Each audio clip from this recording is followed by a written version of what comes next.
So I came across this concept note for a new program on HIV and AIDS at Human Rights Watch, clearly inspired by the political momentum around AIDS at the UNGAS. The concept note was written by someone by the name of Joanne Chetta, who had been hired to create this program, an absolutely just penetratingly brilliant public health and human rights scholar and advocate. And I honestly, I read this document and it just changed my life. It outlined a range of human rights issues and human rights violations that were fueling the AIDS epidemic. And it essentially contended that if we have any hope of curbing HIV, of course, we need to get drugs into bodies, and we need to get condoms distributed, and we need to get sterile syringes distributed to people who use drugs. But what we really need to do is go to the root of the problem and address the range of human rights violations that are making people vulnerable to HIV in the first place and that are heightening the impact of HIV on people. And these were everything from violence against women, to incarceration of people without due process in prison conditions where the conditions for HIV spread are ideal, to violations of the human rights of children, to police misconduct and all sorts of violations of due process, to discrimination against vulnerable and stigmatized groups, from sex workers to men who have sex with men. What this was really a kind of manifesto for social justice. What it said to me is that the way to combat AIDS ultimately is to make the world a more just place. And that if you could address these upstream injustices, that wouldn't just be the right thing and the moral thing to do in and of itself. It would also stem the tide of this horrific pandemic. And when I read this, as I said, it just changed my life. That was the moment when I thought, I can contribute to this pandemic as a lawyer. I can contribute to it as a human rights lawyer by virtue of doing what I'm good at, which is using the law as a vehicle, as an instrument for social change and social justice.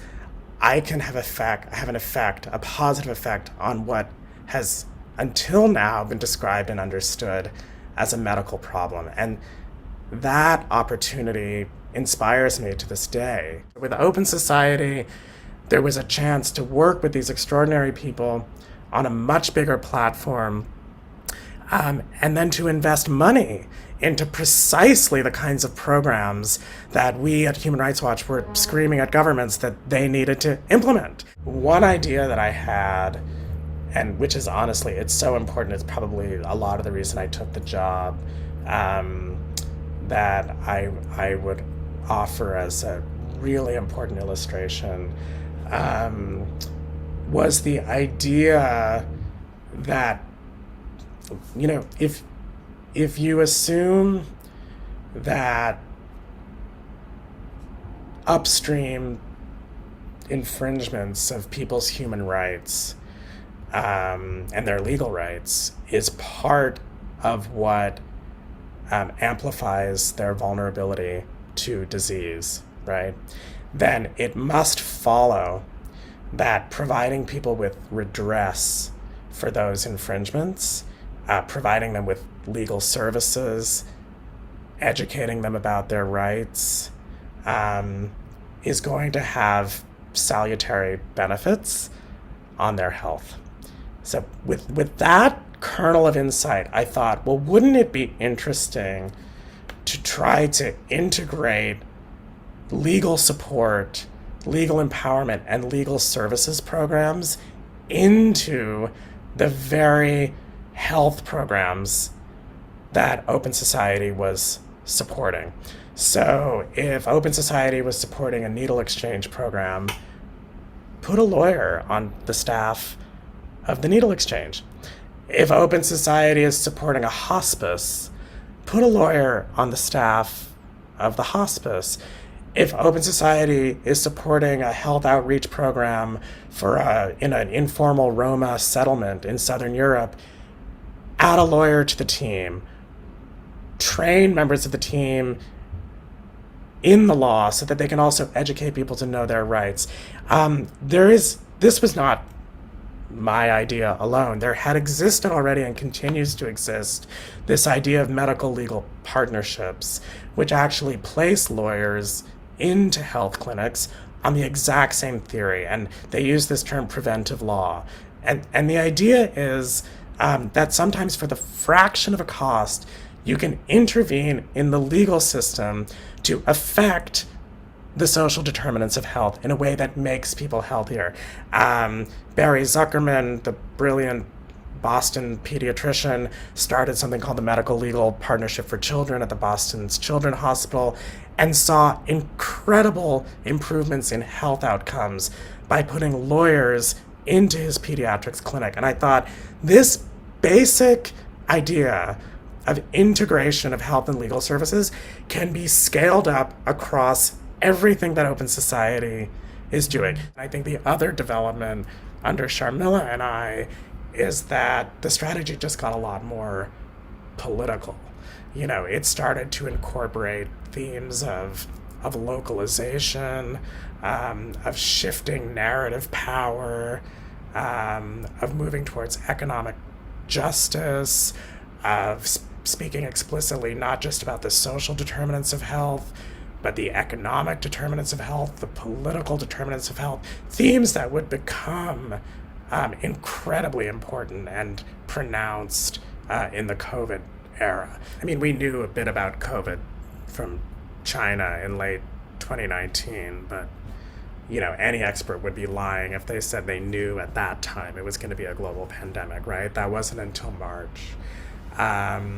So initially, we undertook a strategic planning process that was not influenced to a significant degree by COVID or by the murder of George Floyd and the Black Lives Matter movement. And in fact, the first draft of that strategy, I will never forget, was completed and even circulated to our board in February of 2020.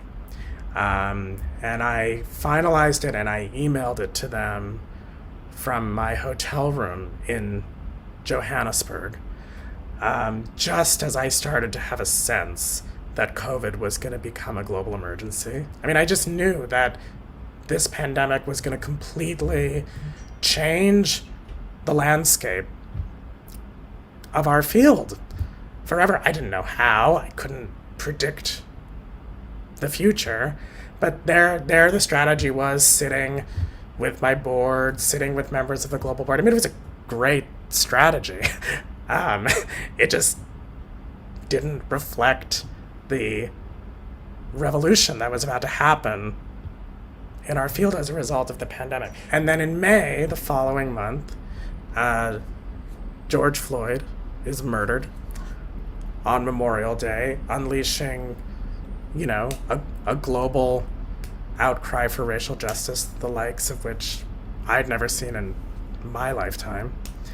And I think, as in every field, this sparked a real reckoning in the field of global health, in our field, about, frankly, the edifice of white supremacy that our entire field stands on. I mean, this is a field that originated as the field of tropical medicine. It was about protecting colonists of the empire from diseases of the South. And what is anti-racism if not interrogating the deepest history of your field and the invisible hierarchies that pervade it? So for us, since we were revising our strategy anyway, we thought, well, this is the new strategy, obviously. And the entire program team of the public health program, so we're talking, 20, 25, 30 program officers, wrote a consensus letter to the leadership of the program, to myself, Sharmila, and the rest of the management team, articulating why they felt in this moment of history our strategy ought to adopt a cross-cutting priority on essentially fighting the public health scourge of racism. And we got on the phone with each other and thought, this is one of the smartest things we've ever read. We have to do this. In fact, and then I got on the phone with Joanna Erdman, my friend and board chair, and Joanna and I talked and thought, no, we have to take this even further. We're not just going to adopt a cross-cutting priority on the public health crisis of racism. It is time for the theoretical underpinning of this program to shift beyond human rights to anti-racism and anti-colonialism, because those are conceptual frameworks that require a much deeper interrogation of power than human rights ever does.